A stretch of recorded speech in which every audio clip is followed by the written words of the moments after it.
Hi, and welcome back to Cheeky Crypto. My name's Chris, and it's fantastic to have you back with us for another video. And in today's video, we're going to have a look at the possibility of expecting another 50% pullback in the market, or a dump, 50% dump in the market. I mean, that's just crazy, but that's the talk on the streets. Everybody, you need to be aware of this stuff, and we're going to dig into the latest news. If you enjoy this sort of content, mash up the like button, subscribe if you haven't subscribed already, tap in that bell, selecting all the notifications so you never miss a video. Don't forget to jump in our Discord. Over 5,500 people supporting one another navigate this space safely. It's a fantastic community. It's definitely worth immersing yourself in the community. We are currently, as you're watching this video, at our meetup in Milton Keynes. If you're local, why not pop down? Links and details to the meetup are in the Discord. Right, let's get down to the desktop.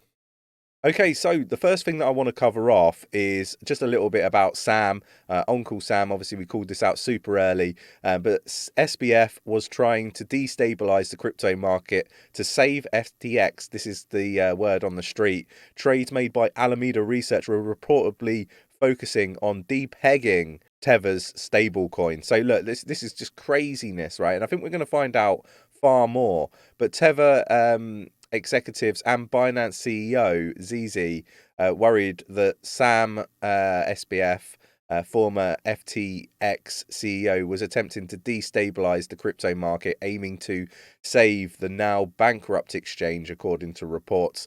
Look, there's some really odd stuff happening in the space. I mean, I see crypto banters ran talking about, setting up the exchange again and all this stuff. Like, trying to make, I guess, investors whole again. I really dislike this sort of stuff. Like, I've said this time and time again, if there's criminal behavior, there needs to be a consequence. And the consequence needs to be severe enough that people don't do this activity. There's certain places around the world where theft is zero. And why is that? It's because the punishment, if caught, is extreme, which means that it's just not worth doing the crime. And, I want to see more of this sort of like, level of punishment. I see hacks and it's like, well, if you give us X amount back, you can keep the rest. Well, we won't report you to the authorities. It's like there's no consequence. And Sam needs to be brought to justice, in my opinion. And I think, any other CEO running financial platforms and, not, basically having basic risk management, in place should, really be punished severely. I really do feel this. Let me know your thoughts and opinions. Bit extreme, I know, but let me know your thoughts and opinions in the comments below. I'm really interested to get your views and opinions. What do you think? Do you think that the investors should be made whole again and the exchange goes back up through somebody like Ran? I mean, like, I just don't know. I mean, like, there's questionable behavior like across the board with all of these characters, in my opinion.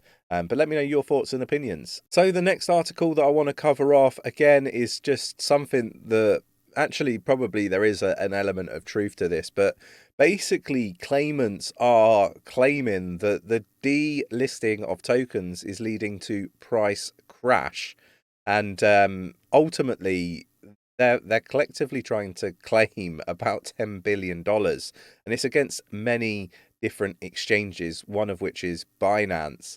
And I think this stuff is really interesting because you can kind of look at the stuff that's happened with Ripple and XRP, for example, and you could definitely suggest that the delisting of some of these tokens has led to consumers losing, sizable amounts of money. So there probably is some truth to this. I mean, is Coinbase part of this? Because they've recently delisted some, coins from their wallet and the NFT side of things.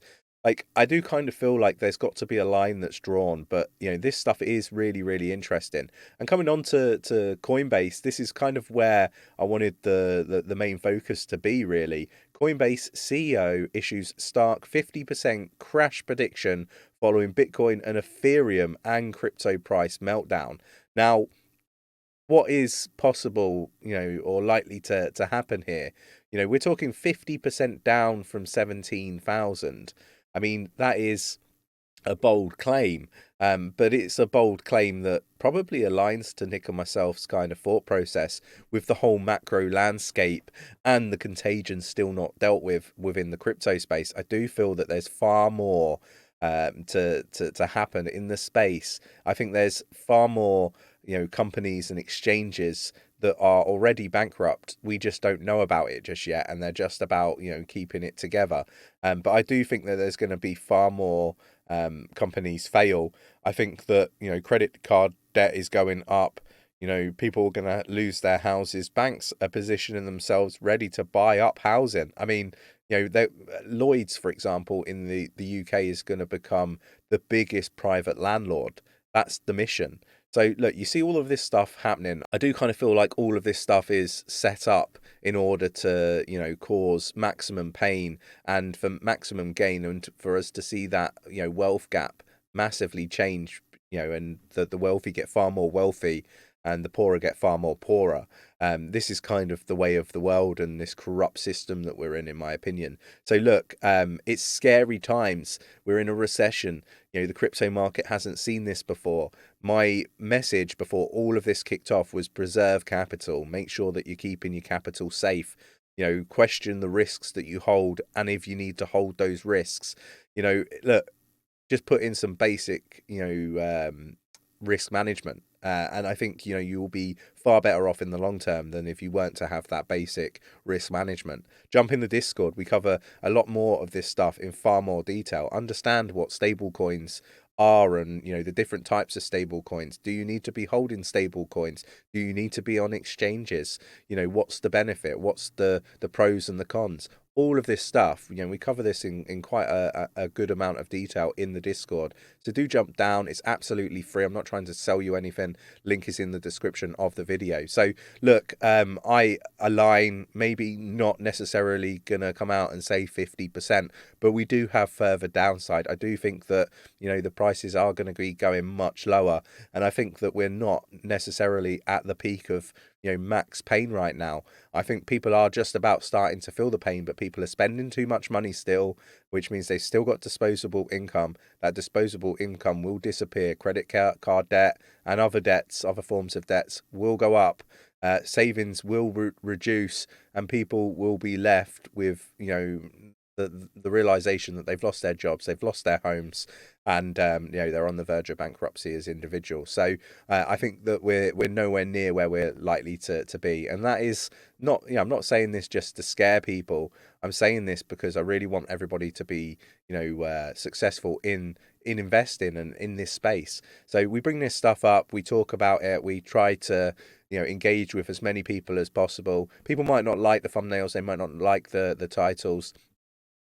Damn, you might not even like my content, but at the end of the day, I'm not here to make videos that for nobody to watch. And don't hate the player, hate the game. If it wasn't set, if the algorithms and everything weren't set up this way, then you wouldn't have the issues that you keep banging on about in the comments. So look, trying to support as many people as possible. I think people seem to forget that you're watching this content for free. It does cost an awful lot of money to run a YouTube channel. Like, it's an obscene amount. If you want to DM me, and I'll inform you on how much it actually costs to run one of these YouTube channels and everything that we do, then DM me, I'll let you know.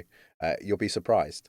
But look, all of that to one side, we've done a fantastic job in highlighting a lot of this stuff before it actually happened. The FTX stuff, we highlighted it before 𝗕𝗓 even tweeted about it. We highlighted BlockFi before absolutely anybody did.